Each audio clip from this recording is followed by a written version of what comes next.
Hey, you better not sleep because somebody else is working.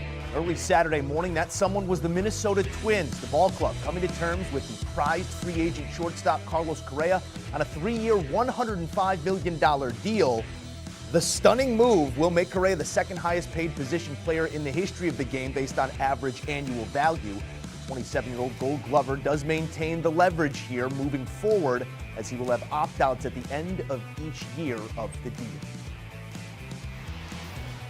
Paid with a capital P, but the terms are worth picking apart here. And for that, we welcome in CBS MLB insider Jim Bowden. JB, Carlos Correa finally finds a home, and an unexpected one at that. It's the Twin Cities rather than the 5 boroughs. 3 years instead of a decade. Opt-outs around every corner. Your reaction to the latest Boras handiwork is what?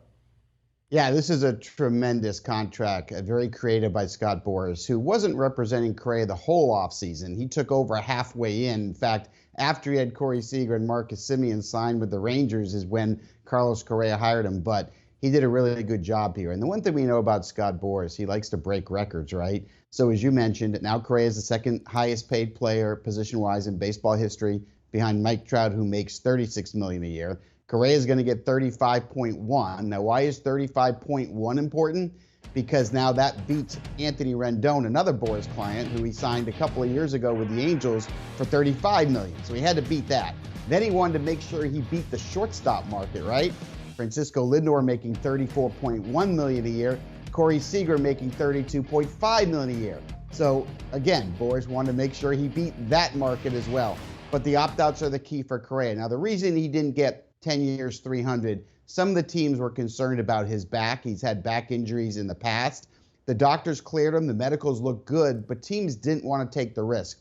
So Correa gets the best of all worlds, right? He gets an average annual value more than everyone but Trout, right? Then if he has a great year, he can opt out, go back in the market and try to get 10 years, 350 again. Or he can stay with the Twins again, opt out after year 2 of the contract. Because remember, next year's shortstop market has both Trey Turner and Xander Bogaerts.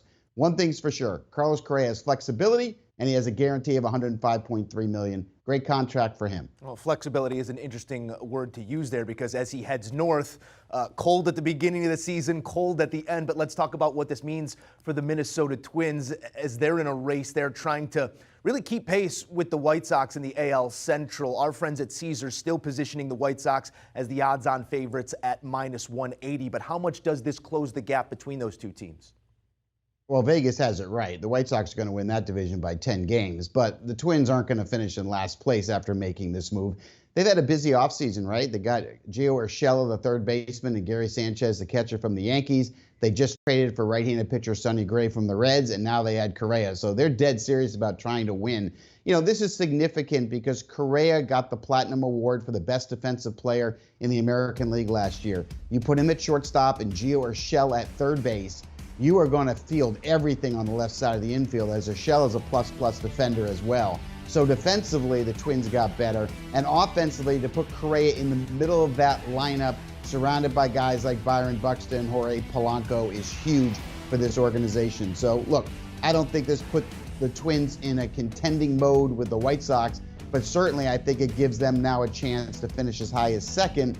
And when you're going to have 12 teams in the playoffs, that means you have a chance. But this team is going to go as far as their starting pitching will take them.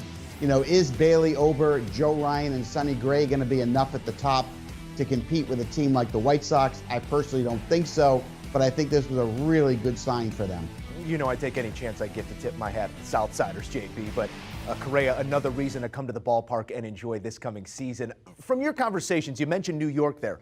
Where was the impasse with the Yankees? Constantly we heard that the Yanks were going to try and get a deal done with Correa. Was it the years, average annual? Where did things fall short in the Bronx?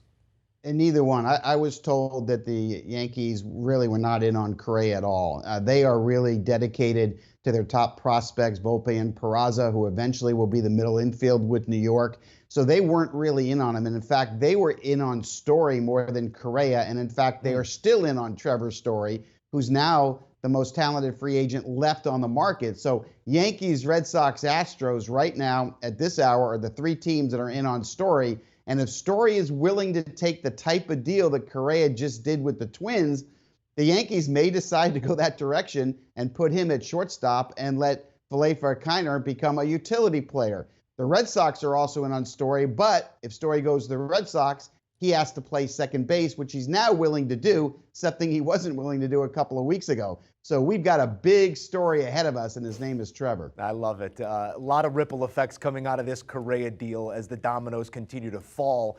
The deal does bring 7 seasons worth of both success and scrutiny to an end in Houston. Rookie of the Year, World Series, Platinum Glove, cheating scandal. Jim, where does Houston go from here? Well, Houston can pivot and go get Story if they want, or Dusty Baker, their manager, said this morning he's okay with letting the rookie Pena take over at shortstop. But one thing's for sure, when you look at the Astros, Greinke left in free agency. Lance McCullers is going to start the year on the IL with the shoulder. You don't know how Justin Verlander is going to look coming back from Tommy John. So all of a sudden, the Astros have come back to the pack.